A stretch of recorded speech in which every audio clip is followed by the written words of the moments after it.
Muhammad Ali Pasha, masa kepemimpinan dari 1769 sampai 1849.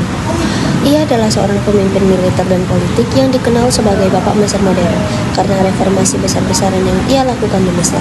Ia lahir di Kavala, sebuah kota kecil di Yunani, saat itu bagian dari Kekaisaran Ottoman, dalam keluarga Albania Muslim. Karir militernya dimulai ketika ia bergabung dengan pasukan Ottoman dan pada tahun 1801 ia dikirim ke Mesir untuk membantu melawan invasi Napoleon. Setelah Perancis mundur, situasi di Mesir menjadi kacau dengan konflik antara Ottoman, Mamluk, dan Inggris. Dalam kekacauan tersebut, Muhammad Ali berhasil merebut kekuasaan dan diangkat sebagai gubernur Mesir oleh Sultan Ottoman pada tahun 1805. Sebagai pemimpin, Muhammad Ali melakukan reformasi besar-besaran yang mengubah wajah Mesir. Ia membangun angkatan bersenjata yang modern dengan sistem wajib militer dan merekrut petani lokal. Ia juga memodernisasi pertanian dengan memperkenalkan teknik irigasi dan tanaman komoditas baru, seperti kapas. Selain itu, ia mengembangkan sektor industri, membangun pabrik tekstil, senjata, dan kapal, serta mendorong perdagangan internasional. Muhammad Ali juga membangun sistem pendidikan modern, termasuk sekolah militer dan kedokteran untuk mendukung perkembangan bangsa. Ambisi Muhammad Ali meluas ke luar Mesir. Ia memimpin kampanye militer ke Sudan untuk memperluas wilayah dan sumber daya Mesir, serta melawan Kesultanan Ottoman dalam upaya merebut wilayah Suriah dan Anatolia. Konflik ini akhirnya menarik perhatian kekuatan Eropa seperti Inggris dan Prancis yang memaksanya mundur melalui Perjanjian London pada 1841. Perjanjian tersebut membatasi kekuasaannya tetapi kekeluargaannya diizinkan untuk terus memerintah Mesir sebagai dinasti semi-Ottoman. Muhammad Ali dikenal sebagai pemimpin visioner yang membawa Mesir ke era modern.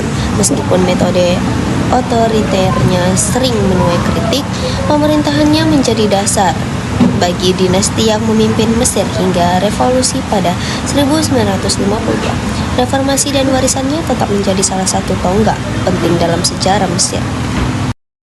Assalamualaikum warahmatullahi wabarakatuh. Nama asli Jamaluddin Al-Afghani adalah Syed Muhammad bin Safdar Al-Husain. Ia adalah putra dari Syed Safdar yang lahir pada 1838 dan wafat pada 1897. Ia dikenal luas di dunia Islam Sunni dan Syiah serta memiliki pengaruh yang besar karena perhatiannya terhadap kolonialisme bangsa-bangsa barat dan absolutisme penguasa-penguasa Muslim. Sejak kecil, Jamaluddin telah menekuni berbagai cabang ilmu keislaman seperti tafsir, hadis, tasawuf, dan filsafat Islam, serta belajar bahasa Arab dan Persia. Ketika remaja, ia mulai belajar filsafat dan ilmu eksakta menurut sistem pelajaran Eropa modern dari tokoh-tokoh ulama seperti Syekh Murtada Ansari, Mullah Hussein Al-Hamadi, Syed Ahmad Teherani, dan Syed Habbubi. Kemudian ketika beranjak 18 tahun, ia mulai bertolak ke India, lalu ke Mekah, dan kembali ke Afghanistan. Muhammad Abduh.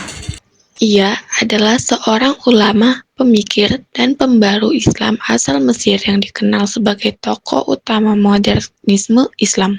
Ia menekankan pentingnya reformasi dalam pendidikan, hukum, dan pemikiran Islam untuk menjawab tantangan modernitas.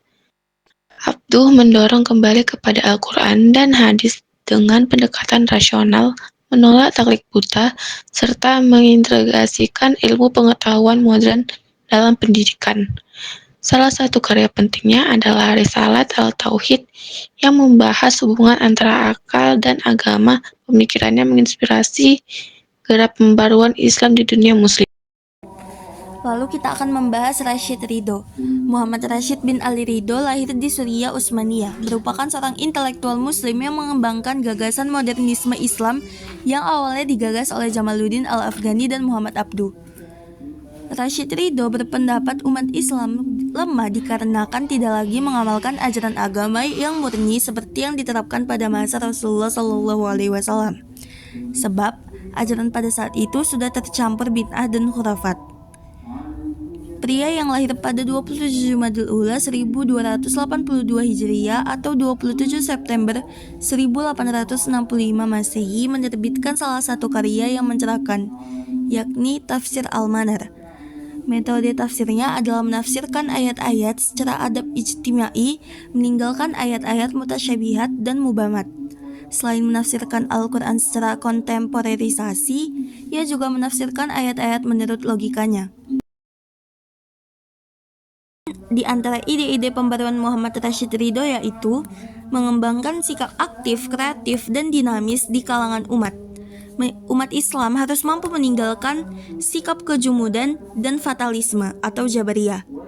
Akal yang sehat dapat dipergunakan untuk menginterpretasikan ayat maupun hadis dengan kaidah-kaidah yang umum. Umat Islam harus mampu menguasai sains dan teknologi jika ingin maju. Muhammad Iqbal hidup di masa keterpurukan umat Islam, di mana negeri-negeri Muslim terjajah, miskin, dan terbelakang. Menyadari hal ini, ia berupaya membangkitkan peradaban Islam melalui berbagai tulisan yang menyerukan perubahan pola pikir umat Islam dalam memandang dunia dan akhirat.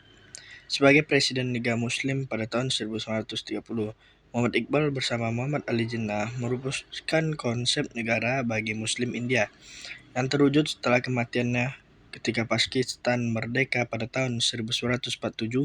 Ia adalah Muslim India pertama yang mendalami pemikiran Barat modern sekaligus memiliki latar belakang pendidikan tasawuf, sehingga mampu memadukan wawasan tradisional dan modern secara seimbang.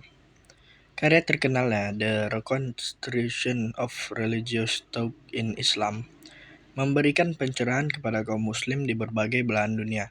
Dalam tulisannya, Iqbal mengkritik kebakuan pemikiran Islam selama 500 tahun terakhir dan menegaskan bahwa hukum Islam tidaklah statis, tetapi dapat berkembang sesuai zaman. Ia percaya bahwa pintu ijtihad harus selalu terbuka untuk membawa umat Islam menuju kemajuan.